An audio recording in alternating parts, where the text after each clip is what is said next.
Hi everyone, well I'm back and the soap has been curing in this milk carton for about 16 hours. So I've done a bit of a check and it's quite firm, so it's ready to cut. So now my favourite part of soap making is the cutting.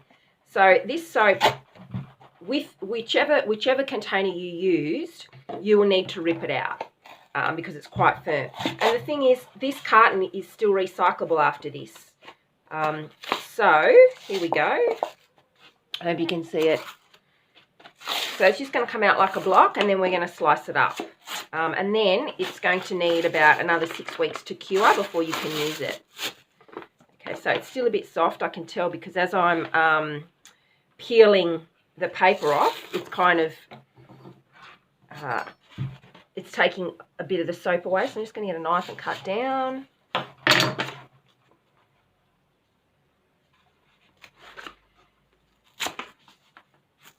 Ooh.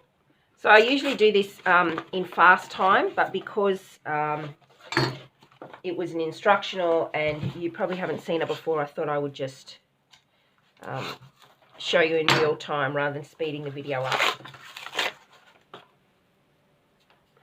Okay, it's still a little bit soft, but that's okay because you don't want it to be too hard so that you can't cut it or that it kind of is quite brittle. Now, see all these little bits of soap? I collect those.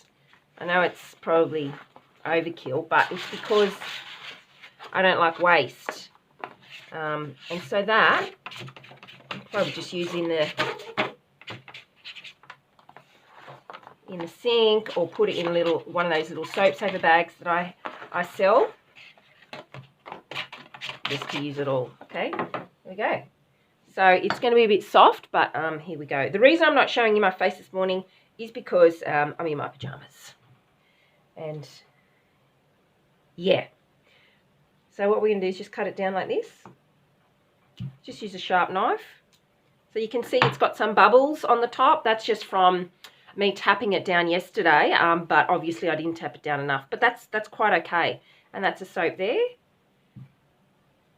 So what I'll do is I'll put that on a rack, a non-metal rack of some description, whether you have like a actually I'll show you what I'll do. I'll get some like a cookie cooling rack or a baking rack, and put some paper towel over the top and then just put the soap on it to cure. So you can do it as thin or as thick as you like. I might do this one a bit thicker. And like the eucalyptus oil is really coming out. You can smell it. So this is, I wanted to do this version just so I could show you how to do it at home where you don't have to have fancy equipment. And you can cut it however you like. It looks kind of rustic and that's okay. So because I make soap for a living now, mine, you know, I don't use these moulds. I use other moulds that I've purchased commercially, etc. But for the soap maker at home that wants to just learn how to make soap, that's